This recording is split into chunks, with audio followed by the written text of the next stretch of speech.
Assalamualaikum warahmatullahi wabarakatuh. Nama saya Rehan Ramadhani Endratmaja dari kelas 10 RP5, nomor absen 35, akan membawakan tentang salah satu kisah penjajahan kolonialisme di Belanda di Indonesia, yang berjudul Jan Pieterszoon Koen. Jan Pieterszoon Koen adalah salah satu nama yang paling masyhur dalam lembar sejarah penjajahan Belanda ke Indonesia. Pria yang menjabat gubernur VOC secara 2 kali itu yaitu pada tepatnya pada tahun 1619 sampai 1623 dan 1627 sampai 1629, adalah sosok yang paling berhasil membawa VOC. Ia juga yang melanggengkan kekuasaan Belanda di Indonesia.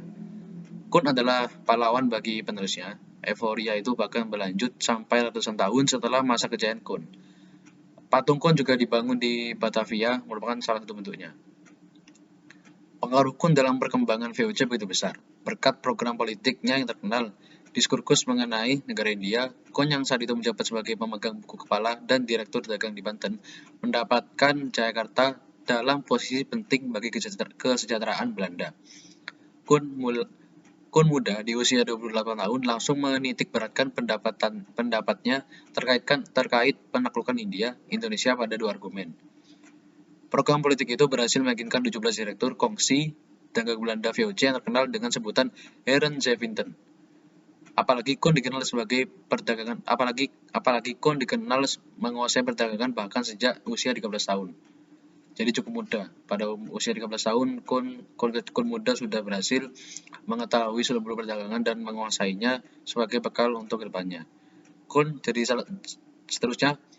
jadi satu-satunya orang yang menarik kesimpulan bahwa posisi Belanda yang berniaga di kawasan India secara legal cukup kuat. Jadi cukup kuat begitu ya. Lewat kebijakannya, Pieterszoon Koen dianggap sebagai peletak dasar kolonialisme Belanda di Indonesia. Jadi lewat kebijakan-kebijakan Koen itu bisa dikatakan sebagai salah satu orang yang menyebabkan atau dasar dari penjajahan Belanda di Indonesia. Jadi salah satu orang yang sangat penting di kisah kolonialisme Belanda yang perlu kita pelajari. Kita masuk ke pendirian kota Batavia. Pendirian kota Batavia ini di sebelah barat pesisir pantai utara Jawa tidak dapat dipisahkan dari peran seorang tokoh, yaitu Jan Pieterszoon Koen. Meskipun sebelumnya Jakarta atau nama sebelumnya Batavia dikuasai dan dibangun oleh Pangeran Fatahillah, akan tetapi situasi dan kondisi dalam bidang sosial dan ekonomi Jakarta tidak seperti pada masa pengelolaan J.P. Koen, Jan Pieterszoon Koen.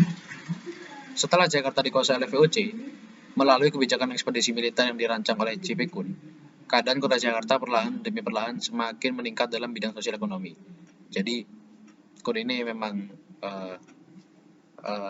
ilmu perdagangan ekonomi itu tinggi, jadi dia ketika menguasai Batavia atau Jakarta ini, maka ekonomi dan sosialnya langsung meningkat tinggi, jauh sebelum tidak seperti Pangeran Fatahillah sebelumnya. Bukan berarti Pangeran Fatahillah buruk, namun penjajahan halus secara Koen ini menyebabkan Batavia itu lebih maju. Peningkatan kota Batavia dalam lapangan sosial dan ekonomi didasari oleh 3 kebijakan Koen yang cukup berani. Yang pertama, meningkatkan aktivitas perdagangan di Pelabuhan Sunda Kelapa. Yang kedua, merevitalisasi kedudukan pulau-pulau di utara Batavia sebagai basis administrasi dan pertahanan dan keamanan. Serta yang ketiga, yang terakhir, membuka pintu seluas-luasnya bagi pedagang dan pedagang etnis Tionghoa. Jadi, 3 kebijakan yang cukup nekat dari seorang Jan Pieterszoon Koen. 3 kebijakan tersebut sejatinya merupakan murni hasil pemikiran yang dituangkan oleh J.P. Koen setelah mengambil alih wilayah Jayakarta dari penguasaan Pangeran Fatahillah. Jadi itu adalah kisah singkat dari Pangeran Jan Pieterszoon Koen, salah satu orang yang berpengaruh, bahkan bisa dikatakan dasar dari penjajahan Belanda di Indonesia.